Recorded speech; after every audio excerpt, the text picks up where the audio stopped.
On our previous video, we went over on how to set up a form, right? So if I go to my data, both either in my spreadsheet or in my data builder in Glide, I have this row that I filled out with this form, right? But right now that information is only living in the spreadsheet and it's not showing in the app. So how can I see that information? I can either add that information, that number of rows, into any of my details view, or I can have a new tab pointing to that sheet. So let's add a new tab, and this will point to the forms. And forms, here we go. So as you can see, Glide already made this a list style view, and if I click this item, right now we only have one item, right? So by default, that's how Glide brings up the information, a title and then a bunch of action texts, each for those values. Then these are not the appropriate way to show these values, right? First, I don't want the user to see the UID, the timestamp doesn't look nice, the checkbox that we have shows true instead of a checkbox, so let's make this look better. So I go back to my Forms tab, I click this one, and then let's change the components that we have here, right? So instead of the title, I want to send, first we have the title here of the screen. So let's name it form, because this is our form, right? Then I'm gonna delete every component that I have here on my right, and then I will add some others that I think are better. So I will add on my top right corner, I will add a text component, and this will point to the answer A. I can change the style, so like, let's make this big, and then I'll center this. So I have that first answer all the way here. The next question was in numeric value.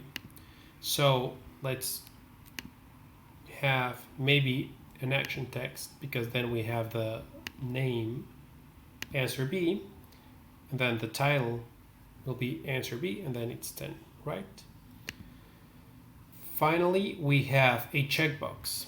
So the best way to show a checkbox is with a basic table. And let's point this to our third, right? So we have the question that we asked, which was answer C, and then we will show if a checkbox if the user marked it as such. Otherwise, it'll be an empty checkbox. And we can always add a title to this table and a footer. Okay, let's delete this. Then we have, if I go back to my data, we have the user email, which I don't want to show. I only want to keep that to myself as the admin, but I don't want to show the user his own email. And then we have the timestamp, which is in an ugly format. So since this is a date column, we can change the format. If we click the little arrow here pointing down, we can edit this value and change the style. So pretty much we are not doing anything, because Glide already by default decided to put this as date and time, date format medium, and time format without seconds, which is fine in our case. You can always change this to date only, time only, and then also change the date format to medium, short, and long, right? So let's add that to our basic table. So let's add a new row that will point to the timestamp, and then I don't want this style, so let's say date. So this looks maybe kind of better than the way it was previously, right? Maybe I also want the user to edit this form. Let's say they made a mistake and they should have answered for answer B their phone number, and they didn't. So let's go back to my forms, to my list, I click this item, and then in my right, in my components, I have my layout, which we just edited, and then we have the edit button, and then I can allow users to edit. Now, remember that we asked for in the form, we didn't ask, we used the user email special value, right? And this is when it comes up, because then I can set a condition for when the editing is allowed. And I only want the user who created that form to be able to edit the form they created, right? I don't want other users editing the form I made because they don't know what I should have said or not. Because now we have that user's email, then we can add a condition here that will be user email is signed in user. That way the pencil comes up here, right? That way, since you can see here in the preview as I'm signed in with my personal email, and then this form has my email, Clyde added my email because I was signed in with this email, right? So since here on the edit, we have a condition when the user can edit as long as it is his own form, right? Because that user email is the signing user. We can also allow users to delete, and then the condition will be the same. I don't want anybody else but me, the user who created that form, to be able to delete this whole form.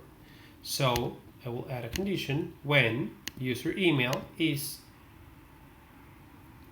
signing user, right? So only I can edit and delete this form. Now, when I click the edit pencil, this shows up, right? And then if, for example, we wanted the user to change the timestamp, this is the worst way we can make it happen because the user won't be able to edit that timestamp the right way. We definitely don't want the user editing their email address because then we'll lose track of who's changing things, right? So here I have my components on my right, and I'm going to change them or delete them. Now, deleting components on my right doesn't mean that you will delete the data in your spreadsheet. It only means that the user editing that form in your app won't be able to access those values anymore. So the first thing I'm going to do is I'm going to delete the user email, this text entry component pointing to my user's email address, because I don't want users editing their email address here. So I will delete this component. So you see that email address is no longer here. So the user won't be able to edit their address. I also don't want users editing this unique ID because they don't even know what it means.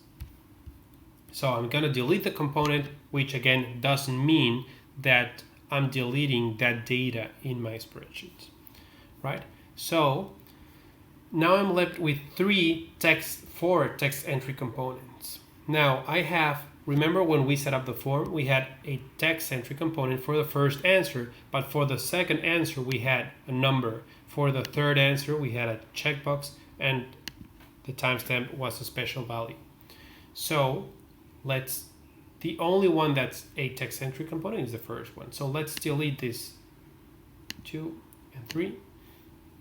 Now, if we want that user to edit the second answer, we have to make it a number entry pointing to answer B. And then we can have, instead of answer B, let's say add your phone number. Right, so now it makes sense that instead of just a number, it's a phone number. We also might want to allow the user to change the timestamp. Probably not, but let's just go over it. Because the timestamp is made by default. We don't want users editing that, but just for the sake of this lesson, add that. So we will add a date and time picker, which is an edit component. We also have a lot of buttons down here, but the only ones that you will be using are the edit components because the user is editing their form, the form that they already made, that row, right? So let's choose the date and time and then point it to the timestamp. So now instead of that ugly line of text that didn't make any sense, now we have the calendar come up with date and time. And that's how users edit or delete items. Then we set up a condition that only the user who created that form, who answered that form, will be able to edit or delete that form. So you can always copy this app. It's somewhere here in the notes. You can copy this app and play around with this.